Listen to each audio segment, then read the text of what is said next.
पहला सवाल हम करेंगे प्रतिशत चैप्टर से। यदि ए की आई बी की आई से 20% कम है तो बी की आई ए की आई से कितने प्रतिशत अधिक होगी। इसको हल करने का सबसे आसान तरीका बताता हूं। 20% का मतलब क्या होता है 1/5 और इसने क्या दिया है कि कम है ना, तो इस 1 को हम 5 में से घटा देंगे। तो 1 को हम 5 में से घटाएंगे कितना आएगा 1/4 और 1/4 का मतलब क्या होता है 25%। ऑप्शन नंबर बी है ना, यही इसका आंसर हो जाएगा। मैं आपको एक और तरीका बताता हूं। इस टाइप का जब भी सवाल आए तो कुछ नहीं करना, ये जो 20 है ना इसको ऐसा कैसे लिखो ऊपर, और क्या बोला इसने कम की बोला तो 100 में से इस 20 को घटा के नीचे लिख दो। तो 100 में से हम 20 को घटा के लिखेंगे कितना आएगा 80 और प्रतिशत निकालने के लिए गुणे में 100 कर दो। अब इसको हल कर लो तो यहाँ पर आएगा 4 और 4 से हम 100 को काटेंगे तो 25%। ऑप्शन नंबर बी है ना, यही इसका आंसर हो जाएगा। तीसरा तरीका सीखने के लिए वीडियो के अंत में आपको नोट्स मिल जाएंगे।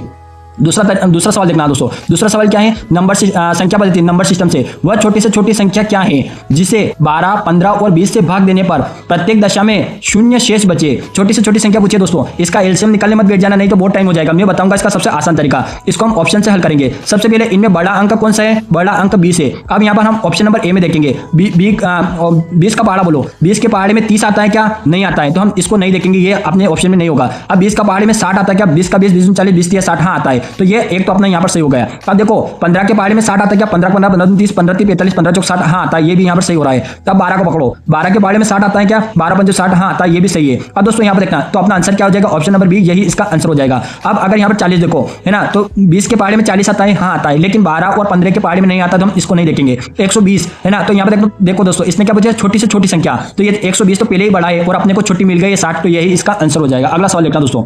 अगला सवाल क्या है, समय और कार्य, टाइम एंड वर्क। जिंदगी की यही रीत है, हार के बाद ही जीत है। दोस्तों लगातार मेहनत करते रहिए, एक दिन सफलता आपके हाथ में होगी। अब से आपको गणित से डरने की जरूरत नहीं, क्योंकि आपका भाई आपके साथ है। जब भी किसी क्वेश्चन में आपको प्रॉब्लम आए या समझ में नहीं आए तो आप सीधे कमेंट बॉक्स में बता देना, हम वहीं पर उसको शॉर्ट ट्रिक से उड़ा देंगे। तो यहाँ पर देखना, टाइम एंड वर्क, समय और कार्य का सवाल। 12 पुरुष किसी काम को 8 दिन में पूरा कर सकते हैं, उसी काम को 6 दिन में पूरा करने के लिए कितने पुरुष की आवश्यकता होगी। दोस्तों आपने वो सुना है, असली मसाले सच सच MDH, असली मसाले सच MDH, तो हम MD लिखेंगे, M1 D1 और M2 D2। अब कुछ नहीं करना दोस्तों, इसने क्या पूछा 12 पुरुष है ना, तो M1 कितना हो जाएगा 12 हो जाएगा, गुणा 12 पुरुष कितने दिन में करते हैं 8 दिन में, तो D1 कितना हो जाएगा 8 हो जाएगा, बराबर। इसने पूछा है उसी काम को 6 दिन में पूरा करने के लिए कितना पुरुष की आवश्यकता पड़ेगी, तो पुरुष यानी M2 निकालना, तो आप M2 लिख सकते हो या फिर 1 से भी लिख सकते हो। और कितने दिन में कर रहे हैं उसी काम को 6 दिन में, तो D2 क्या हो जाएगा 6 हो जाएगा। अब कुछ नहीं करना, M2 निकालना है तो 6 को हम इधर भेजेंगे, गुणे में ना ये यहाँ से हट के नीचे आ जाएगा। अब इसको हल कर लो तो यहाँ पर आएगा 2 है ना, 6 से 12 काटेंगे 2 और 8 दूने कितने होते हैं 16 होते हैं। ऑप्शन नंबर बी है ना, यही इसका आंसर आ जाएगा। M2 कितने हो जाएंगे 16 हो जाएंगे।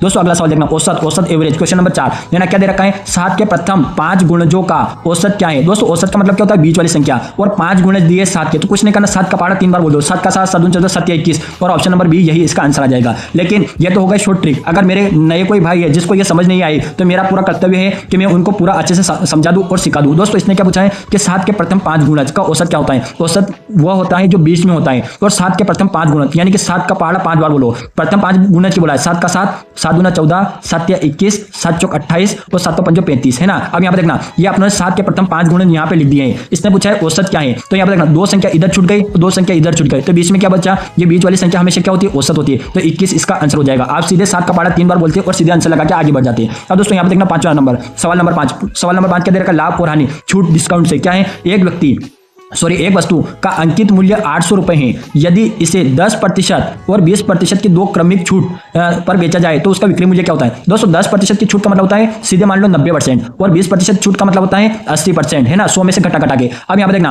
है ना, 800 रुपए का अंकित मूल्य है तो सीधे 800 रुपए लिखो, और क्या है एक छूट क्या दे रही है 10% यानी कि 90%, तो 90 को हम ऐसा कैसे लिखेंगे, प्रतिशत के चिन्ह को हटाएंगे नीचे 100 गुणा, फिर एक और छूट कौन सी दी है 20% यानी कि 80%, तो 80 को यहाँ लिखो, प्रतिशत को हटाओ, इस प्रतिशत को हटाएंगे नीचे 100 सीधा है ना। अब यहाँ पे देखना 1 शून्य से ये 1 शून्य 1 शून्य से ये 1 शून्य, तब इसको 2 शून्य से ये 2 शून्य हम यहाँ पर हटा देंगे। 9 8 कितने होते हैं, 9 8 होते हैं 72, इन दोनों का गुणा कर लो और इसका गुणा कर लो, तीनों का गुणा कर लो, तो 72 गुणा 8, तो 72 गुणा 8 कितने होते हैं 576, इसका ऑप्शन नंबर बी है ना, यही इसका क्या जाएगा आंसर आ जाएगा। दोस्तों अगला सवाल देखना, अगला सवाल क्या दे रखा दोस्तों, यहाँ पर देखना रेलगाड़ी, ट्रेन स्पीड एंड डिस्टेंस। यहाँ पर देखना दोस्तों, एक 200 मीटर लंबी रेलगाड़ी 54 किलोमीटर प्रति घंटे की चाल से चलते हुए एक प्लेटफॉर्म पे खड़े व्यक्ति को कितने समय में पार कर जाएगी। दोस्तों खड़े हुए व्यक्ति को, पोल को, बिजली के पोल को, वृक्ष को, पेड़ को, कुछ भी बोले तो आप इसी प्रकार इसको हल करना है ना। क्या दे रखा है कि 200 मीटर लंबी रेलगाड़ी, तो सबसे पहले इस 200 मीटर को ऊपर लिखो। अब दोस्तों आप यहाँ पर देखना, यहाँ पर क्या दे रखा है मीटर दे रखा है, और यहाँ पर क्या दे रखा है किलोमीटर दे रखा है, किलोमीटर प्रति घंटा, तो हम इसको क्या करेंगे किलोमीटर प्रति घंटे से मीटर प्रति सेकंड में बनाएंगे। तो मीटर प्रति सेकंड में बदलने के लिए क्या करते हैं 5/18 का गुणा करते हैं है ना, ऐसे लिखते हैं। कैसे लिखते हैं 54 गुणित 5/18, लेकिन मैं आपको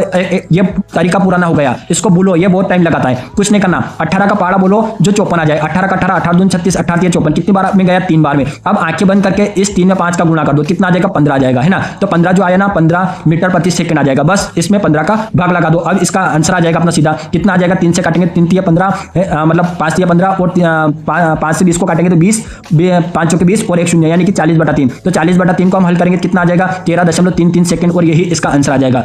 लेकिन ये शॉर्ट ट्रिक वालों को तो समझ में आ गया होगा, लेकिन जो मेरे नए भाई है उनको समझ नहीं आएगा, तो उनको समझाने की जिम्मेदारी मेरी है। दोस्तों यहाँ पर एक फार्मूला होता है, क्या होता है? चाल बराबर होता है दूरी बटे समय। चाल बराबर क्या होता है? दूरी बटे समय। अगर आपको ये याद है तो बहुत अच्छी बात है, अगर याद नहीं है तो आप याद कर लेना। अगर आपको ये याद हो तो मुझे कमेंट बॉक्स में बताना कि मुझे याद है। दोस्तों यहाँ पर देखना, चाल बराबर दूरी बटा समय। अब हमें क्या निकालना है? समय निकालना है। तो समय निकालना है ना, समय को हम इधर भेज देंगे, तो समय बराबर क्या हो जाएगा? समय बराबर हो जाएगा दूरी बटा ये चाल नीचे आ जाएगी, दूरी बटा चाल। ठीक है, अब यहाँ पर देखना दोस्तों, दूरी कितनी दे रखी है? दूरी इसने 200 मीटर, है ना। यहाँ पर लिख देता हूं मैं, ये समय हो जाएगा, है ना।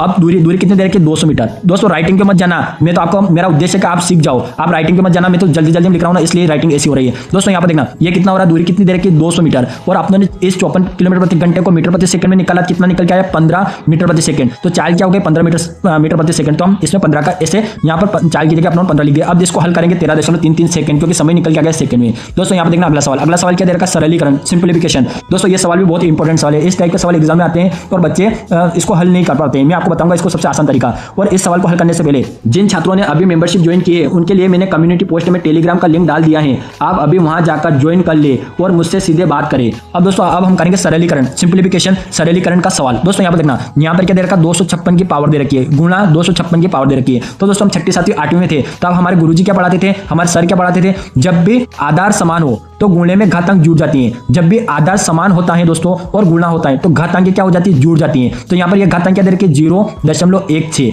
और यहाँ पर क्या दे रखी है? 0.09। यह आपस में क्या हो जाएगी? जुड़ जाएगी। क्यों जुड़ गई? क्योंकि जब भी आधार समान होता है और गुणा होता है तो घातें आपस में जुड़ जाती हैं। तो इनको जोड़ देंगे, कितना आ जाएगा? 0.25। 0.25 का मतलब क्या होता है? यहाँ पर 25/100। तो 25 से हम 100 को काटेंगे, कितना आएगा? 1/4। अब 1/4 जो आया दोस्तों यहाँ पर देखना, तो अब हम सीधा यहाँ पर रख देंगे, तो ये 256 की पावर कितनी हो जाएगी? 1/4 आ जाएगी दोस्तों, सॉरी 1/4 आ जाएगी। दोस्तों यहाँ पर देखना, है ना, आप लोगों ने इसको हल किया, 1/4 आ गई, तो 256 की पावर कितनी आ गई? 1/4 आ गई। अब यहाँ पर देखना, 1/4 हमें क्या संदेश दे रही है, क्या संकेत दे रही है कि 256 जो है वो किसी न किसी की 4 पावर है ना। ये 256 है ना, किसी न किसी की 4 पावर है। तो यहाँ पर देखना, अगर हम 2 की देखें तो 2 गुणा 2 गुणा 2 गुणा 2 यानी 16 आ रहा है, तो 256 से कम है, यानी कि 2 की पावर 4 तो हम यहाँ पर नहीं लिख सकते, है ना। 3 का गुणा अगर हम 4 बार करेंगे, कितना आ रहा है? 81 आ रहा है, यानी 256 से कम आ रहा है, ये भी नहीं है, हम ऐसे भी नहीं लिख सकते। यहाँ पर देखना 4 4 4 4 है ना, तो 4 का गुणा 4 बार कर रहे हैं तो कितना आ रहा है? 256 आ रहा है, यानी 256 की जगह हम 4 की पावर 4 लिख सकते हैं। तो दोस्तों यहाँ पर देखना, यहाँ क्या लिख सकते हैं हम? 256 की जगह 4 की पावर 4 और ऊपर कितना है? 1/4। तो ये 4 से 4 कट जाएगा और अपना हीरो निकल के आ जाएगा 4, और यही अपना आंसर हो जाएगा। ऑप्शन नंबर ए, यही इसका आंसर आ जाएगा। दोस्तों आप यहाँ पर थोड़ा सा दिमाग लगा लेना कि क्या ये किसका है। यहाँ पर इन दोनों से थोड़ा सा आप जैसे सवाल करोगे ना, आपको पता चल जाएगा कि पूरा पावर में आ रहा है कि यहाँ पर कट कर थोड़ा बहुत यहाँ पर स्क्वायर होगा, क्या होगा, आप वहां पर आप अंदाजा लगा सकते हो। दोस्तों अगला सवाल देखना, 8वां सवाल क्या है दोस्तों? यहाँ पर देखना, बेलन, सिलेंडर, मेंसुरेशन। दोस्तों ये जो सवाल है इसमें अगर आप उत्तर गए तो ये बहुत ज्यादा टाइम लगा देगा, लेकिन मैं आपको बताऊंगा इसका सबसे आसान तरीका। इसने क्या दिया है? यदि एक बेलन की त्रिज्या को 2 गुना कर दिया जाए, है ना, और ऊंचाई को आधा कर दिया जाए, तो उसके आयतन पर क्या प्रभाव पड़ेगा? तो दोस्तों इसका सबसे आसान तरीका, जब भी एग्जाम में ऐसा सवाल आ जाए तो आंखें बंद करके मुझे याद कर लेना, और मैं जैसा बता रहा हूं वैसा करना, कुछ नहीं करना। बेलन का आयतन क्या दे रखा दोस्तों? यहाँ पर देखना, बेलन का आयतन क्या होता है? πr²h। अगर आपको याद नहीं है बेलन का आयतन का सूत्र तो आप याद कर लेना। अब दोस्तों यहाँ पर देखना, इसने क्या दिया कि त्रिज्या 2 गुनी है, यानी कि 2r। त्रिज्या कितनी है? 2 गुना, और ऊंचाई कितनी दी इसने? ऊंचाई दी आधी, यानी कि h गुना 1/2। ऊंचाई कितनी दे दी? आधी दे दी। अब दोस्तों यहाँ पर देखना, हमें क्या निकालनी है? इसका आयतन, यानी कि पुराना और नया में क्या डिफरेंस है। तो हम यहाँ पर लिखेंगे पुराना आयतन और यहाँ पर नया आयतन। दोस्तों मैं आपको थोड़ा समझा रहा हूँ इसलिए मैं पूरा लिख रहा हूँ, नहीं तो समझाने के बाद आप इसको बिना पेन के आसानी से हल कर लोगे, आपको पेन की भी आवश्यकता नहीं पड़ेगी। पुराना आयतन और नया आयतन, ठीक है दोस्तों, पुराना आयतन और नया आयतन। अब क्या करेंगे दोस्तों? यहाँ पर देखना, पुराना आयतन यानी ये, इसको हम किस प्रकार लिख सकते हैं? पाई गुणा r गुणा h। हम इसको इस प्रकार लिख सकते हैं, r गुणा r। अब नया आयतन, यहाँ पर देखना, नया आयतन किस प्रकार लिख सकते हैं? पाई गुणा r कितना है? 2r, यानी कि त्रिज्या इसने क्या कर दी? 2 गुनी कर दी, तो r की जगह हम 2r लिखेंगे। फिर इस आर की जगह हम क्या करेंगे, फिर 2r करेंगे, क्योंकि इसने त्रिज्या क्या दे रखी है, 2 गुनी दे रखी है। और एच यानी कि ये जो ऊंचाई कितनी दे रखी है, आधी, तो 1/2 गुणित एच कर देंगे। अब दोस्तों कुछ नहीं करना, जो कट रहे ना उनको काट दो, पाई से पाई कट गया, इस आर से ये आर कट गया, आर से ये आर कट गया, क्योंकि अपनों ने यहाँ अनुपात में इसको हल कर रहे हैं। इस एच से ये एच कट गया, इस 2 से ये 2 कट गया, क्या बचा यहाँ पर 2 और यहाँ पर क्या बचा 1, तो 1:2। तो इसका आंसर क्या आ गया, यहाँ पर देखना, पुराना 1 था, नया कितना आ गया, 2 आ गया, यानी कि 2 गुना हो जाएगा, उसका आयतन क्या हो जाएगा, 2 गुना हो जाएगा। ठीक है दोस्तों, आप इस प्रकार इसको हल कर सकते हैं। दोस्तों 9वां सवाल देखना, 9वां सवाल क्या दे रखा है, साझेदारी, परसेंटेज, है ना, पार्टनरशिप का सवाल क्या है दोस्तों, यहाँ पर देखना, ए और बी क्रमशः 15,000 रुपए और 20,000 रुपए लगाकर एक व्यापार शुरू करते हैं। यदि वर्ष के अंत में कुल लाभ 14,000 रुपए हुआ तो बी का हिस्सा क्या है। जो जितना साझेदारी में जो जितना ज्यादा पैसे लगाएगा ना वो उतना ही ज्यादा प्रॉफिट कमाएगा। तो दोस्तों कुछ नहीं करना, है ना, शून्य को उड़ाओ और अनुपात लगाओ, यहाँ पर देखना अनुपात बनाओ, शून्य क्या, यहाँ पर देखना पहले ए और बी, ए ने कितने पैसे लगाए 15,000 रुपए, तो सबसे पहले यहाँ पर 15 लिख दो, 15,000 रुपए लिख दो। अब बी ने कितने लगाए 20,000 रुपए लगाए, तो हम यहाँ पर 20,000 रुपए कर देंगे। अब यहाँ पर देखना, ये 3 शून्य से ये 3 शून्य काट दो, यहाँ पर क्या है 15 और यहाँ पर 20 है, तो 15 से 20 को हम काटेंगे 5 से, तो यहाँ पर आ जाएगा 5 या 15 और यहाँ पर आ जाएगा 5 चौके 20, यानी कि 4:5, 4:5 ये अपना निकल के आ गया, यानी ए का भाग कितना निकल के आया 3 और बी का कितना निकल के आ गया 4। अब इसने क्या दिया कि कुल लाभ, टोटल लाभ कितना हुआ 14,000 रुपए, कितना हुआ 14,000 रुपए टोटल लाभ हुआ। और यहाँ पर टोटल कितना हो रहा है, ए का 3 और बी का 4, यानी टोटल कितना हो रहा है 7 हो रहा है, तो हम इसमें 7 का भाग लगा देंगे और जिसका मान निकालने के बोला है उसको गुणा करके लिख देते हैं। इसने पूछा है कि बी का हिस्सा क्या है, तो यहाँ पर बी का कितना भाग दे रहा है 4, तो हम यहाँ पर सीधे 4 लिख दो। अगर वो ए के पूछ लेता है ए का हिस्सा, तो हम सीधे क्या करते हैं यहाँ पर ये 3 यहाँ पर लिख देते हैं। अब इसको हल कर लो, कुछ नहीं करना, 7 का 7, 7 दूनी 14 और 3 शून्य पीछे लगा दो और इनका आपस में गुणा कर दो, कितना जाए 4 दूनी 8 और 3 शून्य, यानी कि 8,000 रुपए। ऑप्शन नंबर सी है ना, यही इसका आंसर आ जाएगा। दोस्तों यहाँ पर देखा, इसने 20,000 रुपए लगाए थे, तभी तो इसको ज्यादा मुनाफा हुआ 8,000 का, है ना, और 14,000 में से। तो और ए को कितना हुआ होगा, ए ने 15,000 यानी कम लगाए, तो उसको 6,000 का मुनाफा हुआ। अब दोस्तों अगला सवाल देखना, 10वां सवाल, अनुपात और विभाजन, रेशियो एंड डिवीजन का सवाल। 700 रुपए को ए, बी और सी में इस प्रकार विभाजित किया जाता है कि A:B 2:3 और B:C 4:5 है, तो ए का हिस्सा कितना है। दोस्तों यहाँ पर देखना, 700 रुपए को ABC में बांटना है, तो सबसे पहले हमें A:B:C का अपने को क्या निकालना है, इसका अनुपात निकालना है। तो हम सबसे आसान तरीका लगाएंगे। सबसे आसान तरीका क्या है, यहाँ पर देखना, A:B कितना दे रखा है, A:B, यहाँ पर लिखो A:B कितना दे रखा है 2 और 3, ठीक है।